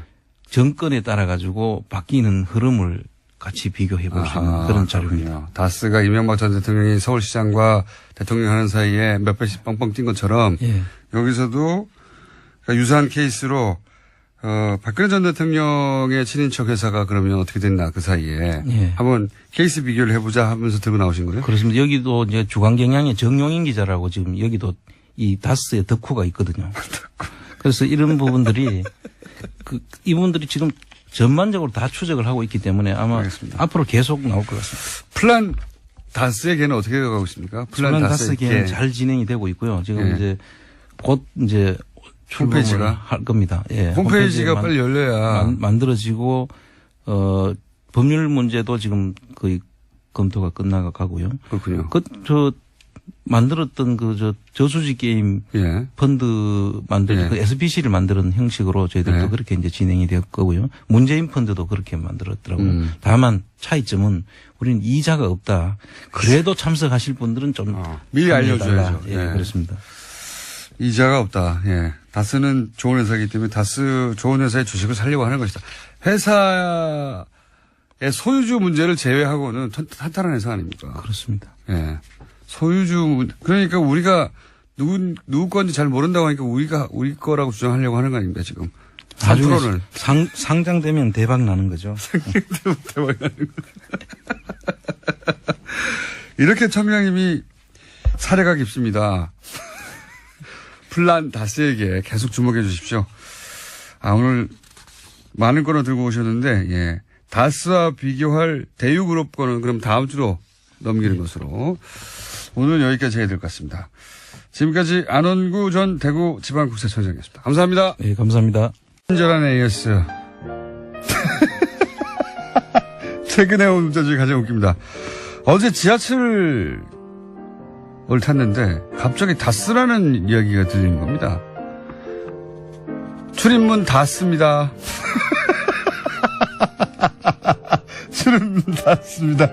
하도 여기저기서 다스해서 모든 게 다 쓰러집니다. 출입문 닫습니다. 재밌습니다. 김호준 씨, 블랙박스 대박났어요. 블랙박스 아니고요. 블랙하우스입니다. 예. 광화문에는, 세종로죠. 거기는 뭡니까? 블루하우스가 있지 않습니까? 네. 저는 블랙하우스, 흑화대. 흑화대이다. 예. 청와대만 있습니까? 흑화대도 있는 거죠. 네. 자, 거기서 저는 흑으로 불립니다. 흑. 내일 SBS 11시, 밤 11시 기대해 주십시오. 재밌습니다. 자, 그리고 주진우 기자가 공장장이 유대균 씨하고 닮았다고 동네방네 떠들고 다닌다고. 나쁜 놈. 자, 공장장 질문이요. 농협이 210억을 대출 줬는데 어떻게 1777억이 손이 나죠? 그게 아니고 210억을 문자로 질문도 하시네. 대출한 건이 하나 있고, 예. 그 외에도 210억을 대출해서 210억 전액을 손해를 받고, 그 외에도 손실본 거를 다 합치면 그 해에 1777억이 손해가 났다. 이런 얘기입니다. 네. 방송을 좀 자세히 들으세요. 네. 여기까지 하겠습니다. 이번 주 초부터 몇 번 다뤘습니다. 예. 네이버의 기사 재배치 의혹이 처음으로 확인됐고, 물증으로. 그리고 네이버도 처음으로 인정한 사건이 있었죠. 요 사안을 직접 취재하고 보도한 분을 모셨습니다. 박동희 MBC 스포츠 플러스 기자님 나오셨습니다. 안녕하십니까? 네, 안녕하세요. 네. 야구 칼럼 쓰시잖아요. 네, 야구 그렇습니다. 칼럼을 굉장히 재미있게 쓰시는 것으로. 그치만 너무 길게 쓰시는군요. 아시는 분들은 이제 팬분들도 꽤 많이 있는 걸로 제가 알고 있습니다. 네네. 그런데 제일 궁금했던 것은 이거 남의 폰에 있는 문자인데. 네네. 제가 그 기사를 보고 나서. 네. 그 문자에 나온 거를 통해서 지금 확인이 된 거잖아요. 그렇습니다. 예. 소위 청탁을 한 사람의 문자에 청탁을 한 문자. 네네. 그리고 네이버 그 담당자로부터 날아온 답장. 네네. 이게 들키면서 이 사건이 불거진 건데 이걸 어떻게 하셨어요? 어떻게 입수하셨어요, 그걸? 저희가 꽤 오랫동안 한국야구위원회 KBO를 탐사 취재를 했었는데요. 그 KBO에 근무하시다가 한국 프로축구 연맹으로 옮겨가신 분이 계셨어요. 아, 원래 야구 쪽에 계시다가 축구 쪽으로 가셔가지고 네네. 원래 네. 알던 분이었다, 그분이. 네. 근데 그분이 모 사건과 연루가 돼 있어서 다른 사건과. 그렇죠. 네. 취재를 하다가 네. 이제 제가 한번 여쭤봤었죠. 네. 혹시 네이버에서 야구 쪽에서는 굉장히 많은 기사 청탁을 했는데 축구는 어떠냐 네. 했을 때 그분이 핸드폰을 들고 계셨는데 네. 그 핸드폰에 문자가 있었어요. 네. 그래서 순순히 그걸 보여주셨어요? 꼭 그런 것만이 아니었습니다만 네. 그분도 이제 다 털고 네. 새로운 삶을 살겠다 이렇게 말씀을 해주셔서 그러면서 네. 내가 이런 것도 했어 하고 보여줬을 때 이게 네. 잡힌 거구나. 네, 지하 주차장에서 찍고 그걸 보관하고 있었습니다. 네. 이야. 아, 그렇게 해서 밝혀진 거군요. 네. 그러니까 원래 야구 전문가신데 네네. 어떻게 축구 관련 보도가 나왔나 싶어가지고. 네네. 근데 이제 그분이 원래 야구계에 계셨던 분이다. 그렇죠. 야구 계셨고요. 또 네. 축구계가 이 문제를 풀었다고 한다면 네. 저 같은 야구 전문가들이 개입을 안 했을 텐데 그동안에 굉장히 회자가 많이 됐었고요. 또 사실 제가 갖고 있던 것들이 녹취도 있었어요. 근데 그게 제 기사 아니면 제가 속한 엠스플 뉴스 기사에 한정돼 있었기 때문에 설득력이 없을 것 같았었거든요. 대중들의. 그래서 다른 매체 거를 취재하다가 그 문자 메시지를 입수하게 됐습니다. 아하. 그래서 결국 사실 네이버가 이제 기사 재배치 혹은 뭐 기사 노출에 관련된 의혹들에 대해서 항상 전면적으로 부인해 왔거든요. 네. 절대 아니다. 네. 부인해 왔었는데 처음으로 인정한 겁니다, 이번에. 네. 처음으로. 왜 문자가 나와버렸으니까요. 그리고 청탁한 사람이 등장을 해버렸고 네. 그 문자에 그 답장을 준 사람도 등장을 해서 네. 인정을 했는데 실제로 이렇게 문자로 확인된 경우는 이번에 처음이지만 그 이전부터 그런 얘기들은 스포츠계에 많이 있었습니까? 그렇습니다. 제가 해당자인데요. 예. 제가 2008년부터 2016년까지 내부에서 야구 전문가로 활약을 해왔는데. 칼럼 쓰셨죠. 네네. 네. 연주하셨죠. 네. 그리고 방송 야구 해설을 하면서 2013년도부터 네이버 이사가 저에게 기사 방향을 제시하거나 아니면은 이 KBO나 구단을 비판하는 기사를 쓰지 않았으면 좋겠다. 그럼 만약에 제가 기사를 쓰게 되면 그 기사가 메인에서 사라지는 경우가 정말 많았어요. 네이버가 왜 KBO를 걱정해 주죠? 이런 좀 역학 관계가 있는데요. 네이버는 KBO로부터 프로야구 중계권을 사옵니다. 한 해 40억 내지 50억인데요. 사실 대한민국 콘텐츠계의 절대 갑이 네이버입니다만 그렇죠. 이 중계권 안에서는 좀 싸게 사오고 또 계속 안정적으로 이 중계권을 확보해야 되기 때문에 특수관계다. 네, 그때는 또 을이 돼버리거든요. 그리고 그 안에 제가 지금 밝힐 수 없습니다만 모 업체가 개입이 되면서 저는 네이버, KBO 그리고 그 모 업체 간의 삼각관계가 지금의 이 불공정한 딜을 만들었다고 생각합니다. 네. 근데 그런 것들이 프로축구도 똑같이 연계가 된 거죠. 그래서 그런 이제 네이버 입장에서는 KBO와 그런 갑을 계약 혹은 중계권 계약이 있는 상황에서 네. 지금 칼럼니스트가 네이버가 계약한 칼럼니스트지만 네네. KBO를 불편하게 하는 기사를 쓰면 KBO 쪽에서 얘기가 갈 거고 그렇죠. 그것도 좀 못하게 하라고. 네네. 그러면 본인한테 그런 압력이 오거나 그런 적이 있고 실제 그럼에도 불구하고 써버리면 그 기사가 노출이 안 되는 경우를 많이 겪었다 개인적으로. 노출은 됩니다. 갑자기 사라지죠. 네, 그리고 네이버에 있는 젊은 에디터들이 굉장히 좋은 의식을 가지고 있고 일도 잘하는 친구들입니다만 당연히 그런 사람들도 많이 있겠죠. 네. 네. 하지만 네이버라는 조직이 상당히 검찰과 비슷해요. 제가 봤을 때 상명하복 이래서 네이버 이사가 지시를 하게 되면 그 에디터들이 따를 수밖에 없거든요. 그건 뭐 다른 회사도 비슷할 텐데. 네네. 예, 어쨌든 언론기관에서는 잘 그게 안 먹히는데. 네네. 예. 근데 이제 네이버는 사실은 미디어도 아니고 그냥 IT 기업이잖아요. 네네. IT 기업에서 상사가 그거 빼 그러면 뺄 수밖에 그렇죠. 없는데 네. 그 에디터들이 나중에 그 기자님이 내 거 왜 뺐어? 그러면은 사실은 이렇게 사석에서 말하는 경험들이 있었다. 그런 경험들을 계속 개인적으로 쌓아가고 있었군요. 그렇죠. 비단 저만이 아닐 거라는 생각을 글을 못 했었는데. 써서 빠진 건 아닐까요? 그런 것도 좀 있을 것 같긴 한데. 그런데 그게 본인만의 케이스면 이걸 일반화할 수 없지 않습니까? 네, 그런 그렇습니다. 경험을 하신 분들이 많았어요? 아마 그런 경험을 하고도 확인을 하지 못하거나. 확인하기 어렵죠. 네, 의심만 하신 분들이 많을 텐데. 네. 가장 대표적인 게 정말 야구였어요. 프로야구 인기가 워낙 높다 보니까 협회나 구단들이 네이버 이사에게 전화를 하게 되면 그 기사가 정말 사라지죠. 사라진다는 건 구석에 처박히는 거죠. 그렇죠. 네, 메인에 노출되지 않거나 그리고 네이버 특수 관계인이 속해 있는 구단의 기사 같은 경우도 좋지 않은 기사, 뭐 승부 조작 많지 않았습니까? 이런 기사들이 사라지는데 그러다 보니까 이 KBO에선 해당 기사를 쓴 언론사에 전화를 거는 게 아니라 네이버에 전화를 그냥 거죠. 네이버에 전화. 네.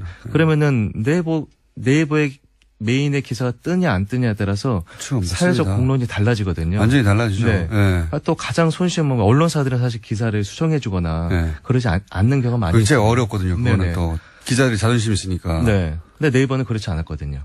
네. 네이버는 그 기사를 직접 쓴 사람은 아니니까요. 그렇죠. 네네. 그러니까 이게 노출하냐 아니냐의 문제지 네. 기사를 수정하거나 혹은 뭐 뒤집거나 취재한 걸 덮거나 하는 문제가 아니잖아요. 네네. 그런 일 지금 이제 그런 일이 많았다고 지금 주장하시는 거죠. 예. 네. 법적인 책임은 본인 지시고요. 그런 일들이 비일비재하였다. 네. 야구계에서는. 네. 하지만 결정적 물증이 없어서 공적으로 말할 수가 없었다. 네. 그런 거죠. 그러다가 이 문자를 야구계가 아니라 축구계에 가신 야구계에 있다가 축구계에 가신 분의 문자를 통해서 확인된 거군요. 네네. 그렇습니다. 여기 역시 진짜 그랬어라고. 네네. 어쩐지 네이버가 금방 인정한 걸 보면 그 이전에도 이런 불만이 많은 분이 제기한 문제이기 때문에 빨리 인정 안 하면 더 많은 케이스가 나올까봐 인정했을 수도 우리 있겠습니다. 공장장님께서 그거 하나 이상하지 않았어요? 네이버가 예. 왜 모르쇠로 일관하거나 예. 아니면은 좀 더 시간을 지연낼 수 있었을 텐데. 그러니까요. 저희 기사가 나가자마자 두세 시간 있다 바로 사과문을 냈거든요. 이유가 뭐라고 보세요? 그러니까 전 무슨 생각을 했냐면 네네. 아 이분은 이 건 말고도 네.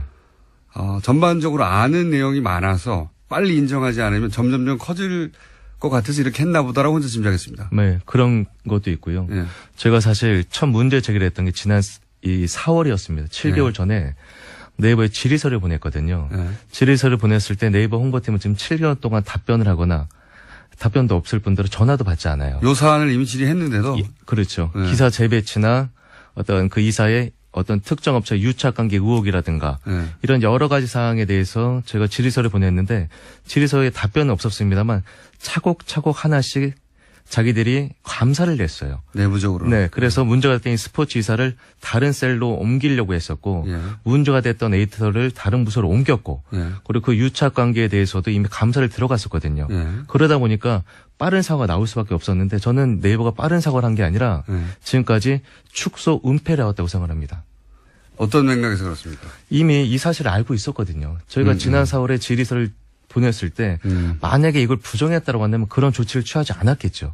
하지만 기사가 나오기 전에 이미 그런 조치를 취하고 있었어요. 내부적으로 다 알고 있었다. 네, 알고 있었는데 저는 이 사건의 핵심 몸통은 한성숙 대표라고 생각을 합니다. 특정인을 지목하자면 한성수 대표다. 네. 왜 그렇게 주장하십니까? 네이버 내부에서 감사를 했다라고 한다면 네. 그 감사를 누가 지시했겠습니까? 그리고 그 감사 내용은 몰랐겠습니까? 감사 내용은 대표라면 알았겠죠. 네. 예. 그리고 한성숙 대표가 제가 네이버 전문가로 있을 때 예. 네이버가 변하기 시작했던 게 2013년부터였었거든요. 요런 청탁이 본격화된 게요? 그렇죠. 예. 뭐 그렇게 인지하신 것이 분들이? 그렇습니다. 예. 네. 그때 이제 이 스포츠 팀을 총괄하는 이 서비스 1 본부장이 바로 지금의 한성숙 대표였습니다. 2013년이요? 네네. 뭐 정치하고 직접 관련이 있는지 모르겠지만 하여튼 박근혜 전 대통령이 취임한 해네요. 네, 그렇습니다. 그때부터 본인은 이제 스포츠 쪽에 경험을 했었으니까 네네. 스포츠 쪽을 얘기하시자면 2013부터 이런 게 본격화가 되었다. 네네. 시기적으로 2014년이고 2013년은 한대 배고 취임한 해니까 그렇게 연결해서 이제 말씀하시는 거였고 이게 스포츠 말고 다른 분야도 또 있습니까 혹시? 본인은 스포츠 분야에 계시긴 하지만. 이번에 한성숙 대표가 사과문을 발표했을 때 이제 일반 뉴스와 스포츠 뉴스는 전혀 다르다. 일반 뉴스는 이런 일이 전혀 없다라고 하셨는데. 그렇죠. 네. 근데 스포츠 그거는 정청래 전 의원이 아니다. 나는 겪은 네. 적이 있다고 말씀하셨고요. 한번 나와서. 근데 스포츠 뉴스를 언급을 하시면서 네이버 연예를 언급을 하셨어요. 예. 네이버 연예는 아직까지 기사 재배치에 대해서 알려진 바가 없었는데 왜 연예를 언급을 했을까? 예. 네이버 내부에 있는 이 사람들은 네이버 연예도 언젠가 터질 일이기 때문에 먼저 사전에 언급을 한 것이다. 이런 얘기를 하고 있는데요. 제가 네이버 전문가 계약을 일하면서 스포츠도 스포츠지만 연예에 대해서는 정말 많은 얘기를 들었었거든요. 그리고 지금도 현재도 취재 중인데 그러니까 이런 식이죠. 예를 들어서 네이버가 특정 기획사 하면 특정 언론을 밀어주고 싶을 땐 한없이 밀어줄 수가 있거든요. 그거는 뭐 원하기만 한다고 하나씩 할 수 있습니다. 그럼요. 예. 뭐 특정 만약에 네이버 연예 총책임자가 저 특정 기획사 연예인이 좋거나 그 특정 기획사와 관계가 좋으면 그 연예인의 좋은 기사를 메인에만 계속 내보내면 되고요. 그럴 수 있죠. 네, 그 연예인의 부정적인 기사는 숨기면 되거든요.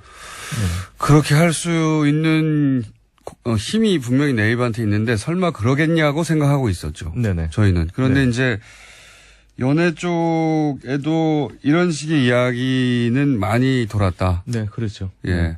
근데 이제 지금 스포츠처럼 누군가의 문자를 통해서 확실히 확인된 케이스가 없어서 말을 안 할 뿐 네네. 실제로 야구계에서 이전에 얘기가 있었던 것처럼 연예 쪽에서도 그런 이야기는 많이 있었다는 거죠.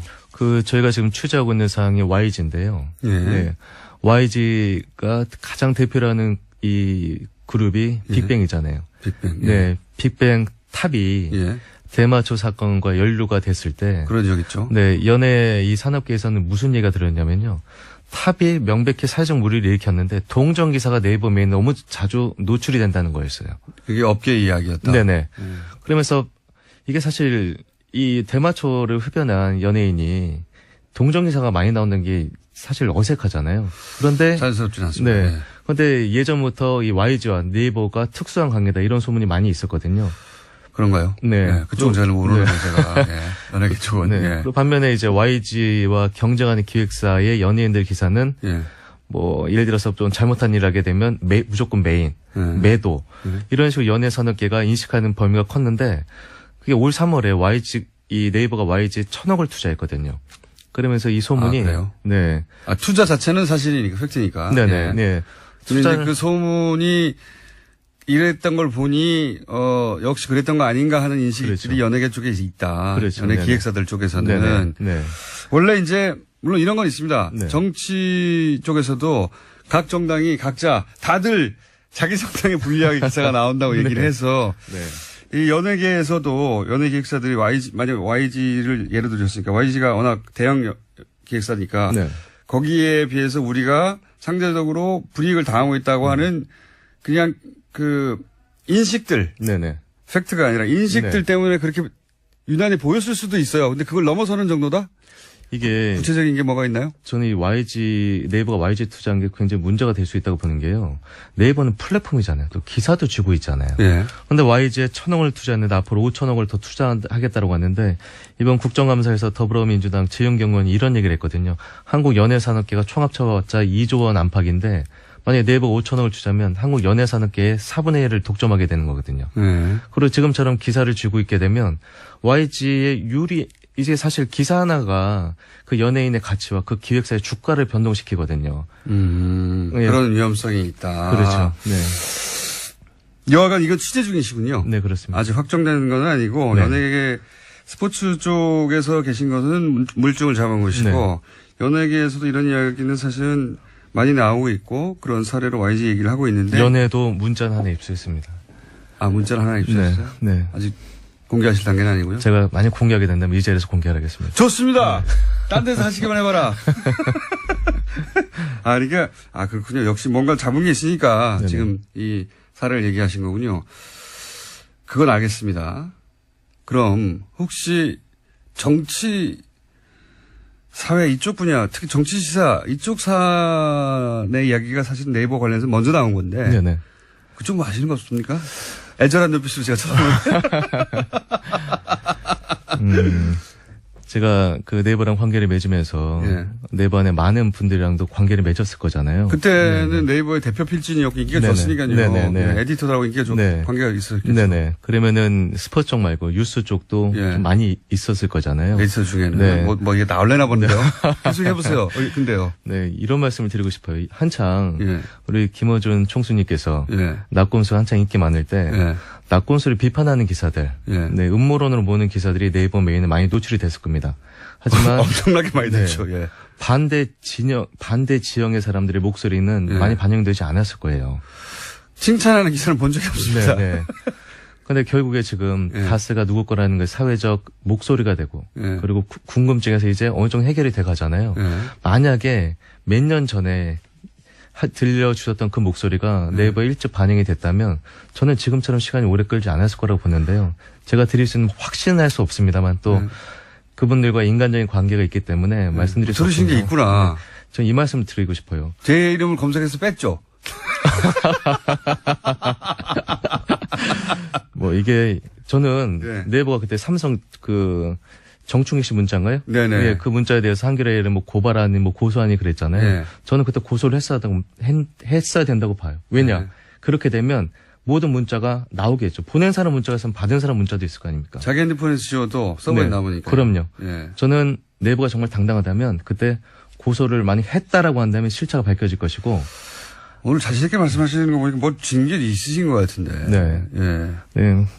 어쨌든 저 갑자기 궁금해지는 게 제 이름 검색해서 빠진 적 있죠? 뭔가 들으신 적 있죠? 구체적으로 말씀하실 수 없는데. 네. 뭔가 들으신 적 네. 있구나. 저는 때로는 어떤 상상이 현실과 부합될 때도 있다고 생각합니다. 네. 아우, 속 시원해. 구체적인 사례는 아직 혹은 뭐 정확한 물증이 없거나 혹은 그 이야기를 들은 분들의 관계 때문에 밝혀줄 수 없다면 네. 그냥 뉘앙스 정도만 풍겨주셔도 되겠습니다. 네. 하여튼 이상한 일이 일어난 적은 있다. 그럼요. 예. 네. 아이고 속 시원해. 네. 자, 그럼 지금 계속 취재를 하고 계신 거죠? 저는 기회가 되면 제가 아무래도 한계가 있다 보니까 취준우 기자나 네. 이렇게 좀 여기 나오세요. 네, 전 한번 취재 같이 해보고 싶어요. 네. 박도